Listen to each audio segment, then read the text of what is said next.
Here's the top 5 things that I learned from this book called Cult Feminism. Basically, all of the early radical feminists broke apart their families, abandoned their children, or had abortions, and were basically hoes who slept around at a time when it wasn't even socially acceptable to do so. They were also all involved in witchcraft of some kind, and feminism has a long history with witchcraft and the occult, because feminists have known that feminism is completely incompatible with Christianity because it seeks to invert the natural order of things where men are the leaders. It wants women to be the leaders, and also it seeks to invert the fact that women are supposed to be nurturing and creators of life, and wants to invert that by having women kill their own children or just reject having children altogether. So this is actually very interesting.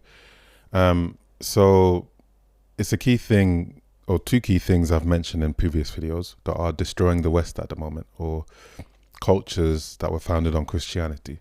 So the first thing is an attack on the prevailing system that has built the Western civilization, which is Christianity, and the united effort amongst the liberal contingent and the radical Islamists to do this happens in stages. So the first stage is, if you want to invade a land or take over a territory, you usually look at the prevailing system, the way of life of the people who live there.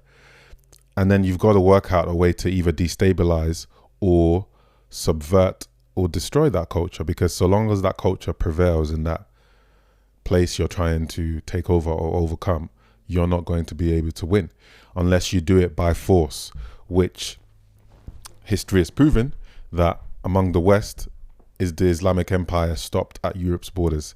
So this new way that the devil, I'll start from a spiritual standpoint, the devil has conjured up to try and take over the West, mainly in a time where war hasn't been as prominent as it was in historic times, since the European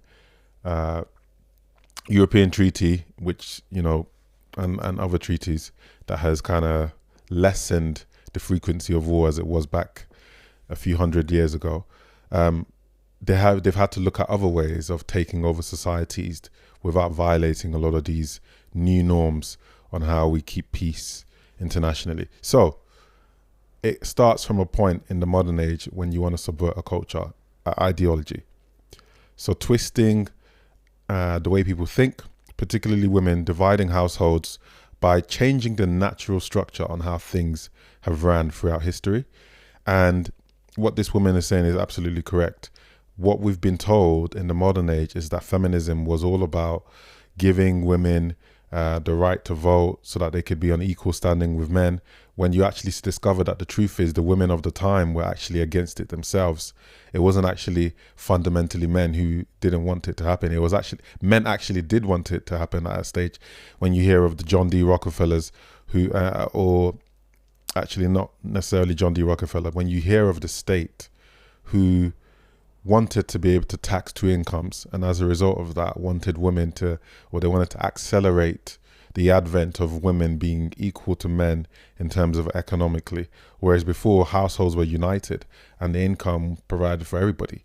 Now it was about feeding the pride and the ego of specific women to try and destabilize the family unit. And it's the same tactic the devil used in the Garden of Eden, where he tricked the woman. He always goes to the woman. He's tricked the woman and told the woman, you know what? Has God said you should not eat of the tree of the fruit of the knowledge of good and evil? He knows that if you do, you're going to be equal with him. Equality has always been the tactic that the devil has used to create division.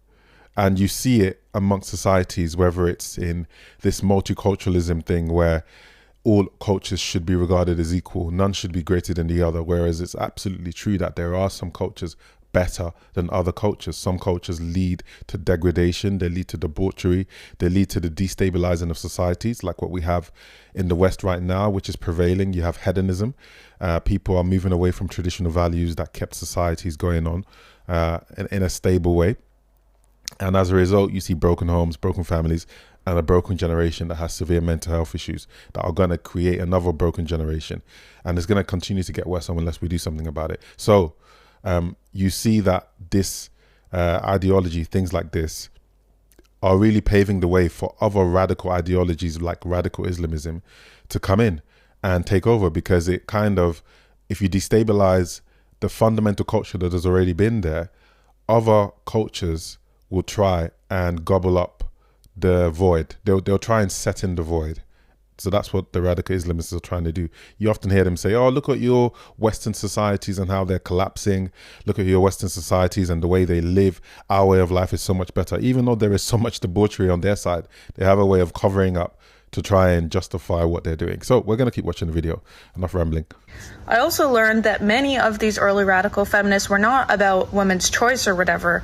They fully just wanted to break apart the family unit because they believed that marriage is inherently oppressive and that childbirth is inherently oppressive to women. So they're not about women's choice. They just want women to literally have abortions or take contraception and not have kids at all.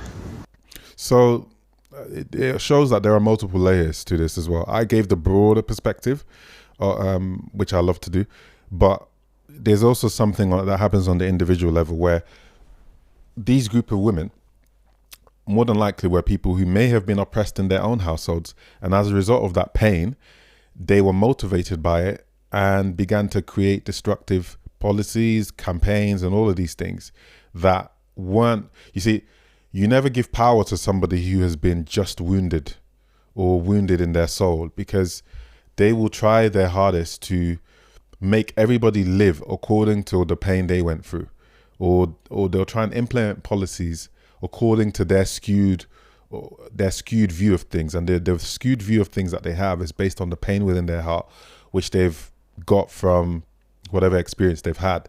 They need to heal so that they can see clearly. So one of the things you see is when a police officer recently, well, it might have been a couple of years ago, he had, I believe, raped a woman and then killed her and dumped the body, and they discovered it. And a lot of the women were saying, what we need to do is put a curfew on men so that they can't go out at a certain time at night just to keep women safe. Now, that is absolutely ridiculous, because obviously 99.999% of men do not do that. It's only a small contingent of men that do that, and they are regarded as criminals. But in the midst of the pain and in the tendency for women to be more emotionally inclined than men, I know that might sound offensive, but it's true, you see that the immediate reaction is one of the pain implementing policy. Policy should not be implemented as a result of pain. It should be implemented as a result of what is sensible. So it doesn't mean that we're disregarding the views of those people who have been hurt, but it's to also think with wisdom in spite of, regardless of what's happened.